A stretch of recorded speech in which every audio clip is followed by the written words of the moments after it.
Okay, no? So, dahil nakatanggap na tayo ng sahod, mga gala, maraming thank you. So, dito tayo ngayon sa may Coco South Bistro. Kainin tayo ng masarap pag may time, no? So, kumbaga, it's a celebration, it's a blessings na, ano, no? Kumbaga, pasalamat na nakauwi tayo ng ligtas dito sa Davao, despite sa napaka-lakas na turbulence talaga yung na-experience natin from Bacolod to Davao. So, nakakaba talaga, no? Nakakatakot yun. Tapos ngayon, yan lang, papakita ko lang sa inyo yung, yung itsura ng labas. So, papakita ko lang sa iyo yung lugar ng F Torres, no? So, for today's video, Coco South Bistro F Torres, Davao City. At kung anong meron sa mga paligid nito. So, yun na nga, kita nga natin kanina, di ba? Na, ano yun, Price Tower Business District. Tapos, itong harap na ito, mga hagala, kumbaga parang maging ano na rin ito, no? Pasilip natin dito while my golay, this is it pala. Okay, alam na. Okay, so haba ako'y kumakain or habang di ba syempre kumain tayo dahil sahod nga, di ba?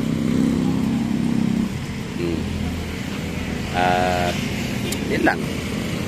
Ito yung itsura dito. Landers pala siya. So, galing, no?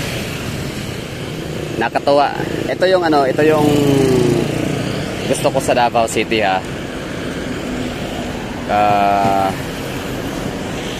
Davao City, Iloilo City, meron silang similarity talaga na napakadami. There's a lot of things that is common, no?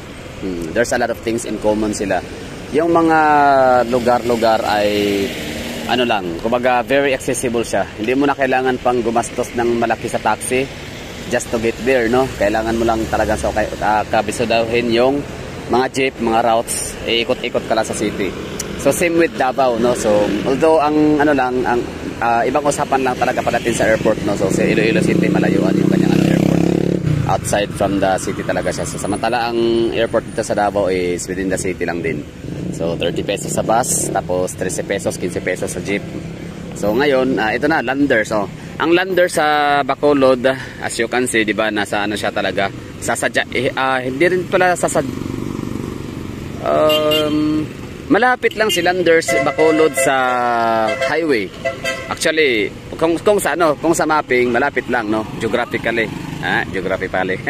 geographically malapit lang talaga siya sa downtown area ang Landers. Pwede mo na siyang hindi rin siya pwedeng lakarin kung doon sa magsisimula sa diversion road na dinaanan natin nasa Makati taxi papuntang airport. So malayo na yung konti din, no?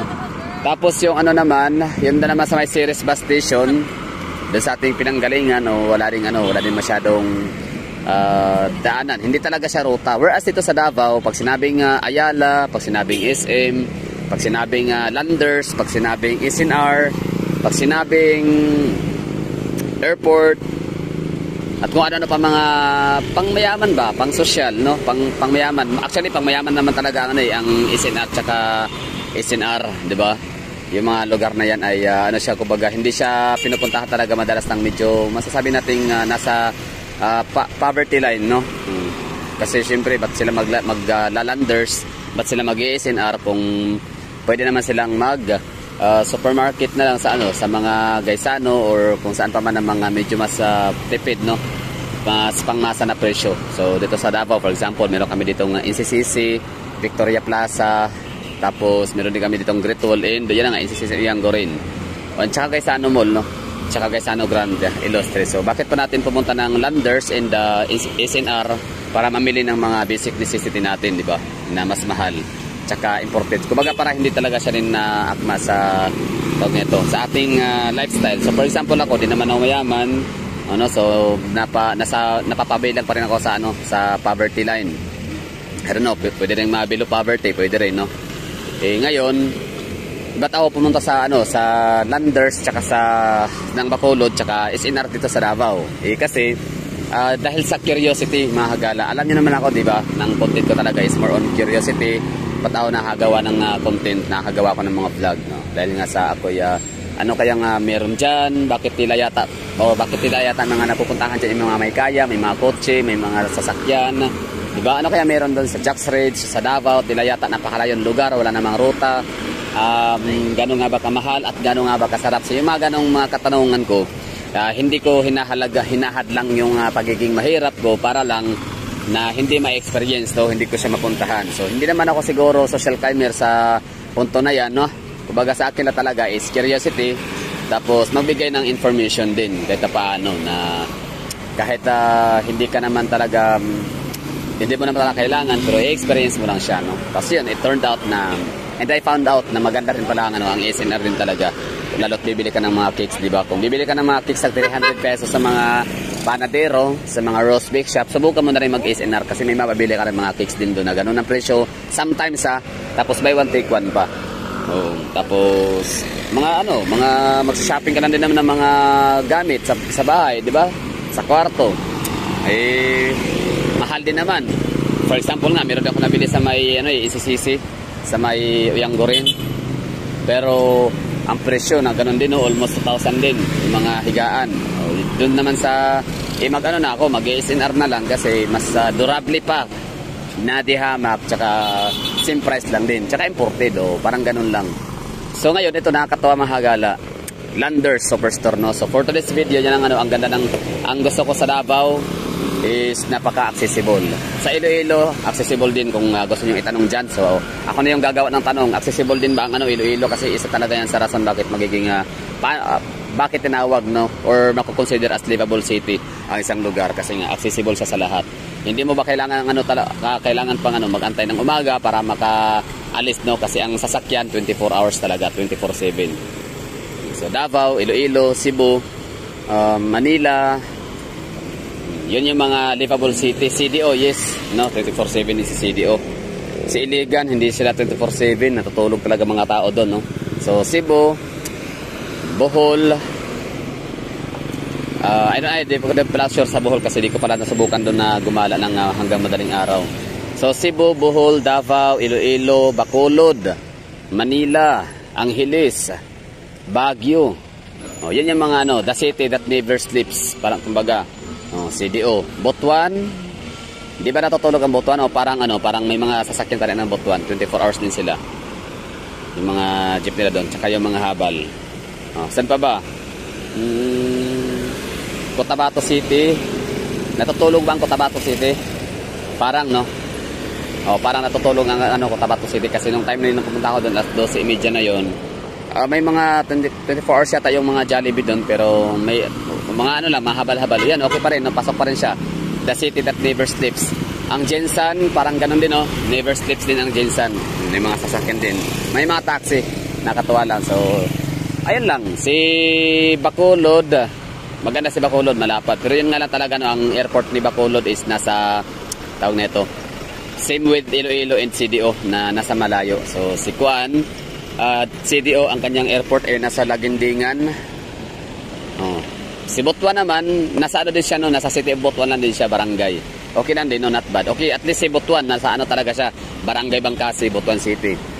Si CDO is napakalayo. Magkano yun? 300 yata yun, 200. Yung sa van. Okay na yun. So para sa akin na parang gusto ko lang trip din talaga minsan na lumilipad lagi, no, na sumasakay ng eroplano kahit wala naman talagang special occasion or events. Wala lang, gusto ko lang kasi mag-vlog nga, di ba? Gusto kong i-vlog yung mga airport, i-vlog yung mga lugar, yung mga eroplano, kung ano pa mga pwede ko i-vlog. So nakikita ko tong si CDO, si Iloilo City and Bacolod City, no, na medyo hindi siya sa akin, hindi siya favor, no. Medyo mahihirapan ako sa kanilang tatlo. Although mas okay to si Iloilo kasi malapit lang naman. Pero ang maganda rin kay Bacolod naman, choice ko naman mag-taxi kasi noon pwede naman sana ako mag-bus. Ang maganda lang kay tawag na ito, pwede ako mag-bus. Pero malayo, no, para magmamadali ka talaga. Okay lang din 'yun, no. Tsaka madadaanan si CDO naman, madadaanan din naman ang ano, airport Lagindingan, magbabas ka din. Pero yun nga, parang it takes time. Basta malayo, sobrang distansya ni ano, ni Lagindingan Airport away from CDO or Cagayan de Oro City. So si Bacolod, okay lang kasi Silay, parang malaki ka din ang Silay, no? Silay City.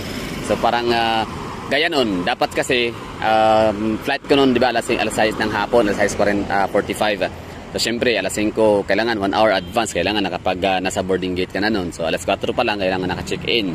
I don't know kung sa inyo, paano ba kayo magpunta sa airport? Ako kasi ayoko maiwanan eh. Na-experience ko na yan, as in. Ayoko na maulit, never again no, na maiwanan ulit ng flight. Tapos ngayon, ano ba? Yun lang, Davao City. No, very accessible. Cebu City, ganun din. Manila, same.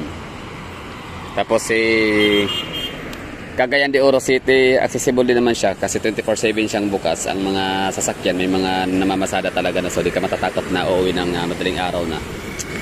Same with Butuan. Yan lang, no, airport lang talaga yung hindi naman gan issue, no, pero konti lang, no, just in case ba na magtatanong ho kayo, paano ba pupunta ng ng Cagayan, ng CDO. So, yun, okay naman. Pwede naman ng CDO para basta sa airport kung emergency, kayo nagmamadali or yung mahilig kagaya ka sa akin na halos laging lumilipad monthly or every 2 months sumasakay ng eroplano. So, ang Lagindingan is way too far, no, from the city of CDO. Tapos, same with Bacolod din. Silay City. Tapos sa Iloilo City naman ay yun nga yung kanilang airport sa Kabatuan. Yun lang mga gala, thank you for watching ha. So yun, Landers, Cocos, mga pagkain ng mga pang social or mga pang may pera na talaga. So siguro ako lang siguro feeling ko kumakain at napupunta sa mga gantong mga exclusive na mga mga card members holder lang, no, na mga card membership card shopping center, no. Ako lang siguro yung mahirap na pupunta dyan. Siguro ako lang yung mahirap na pumupunta doon sa may Jack's Ridge, no, tsaka sa Vista View.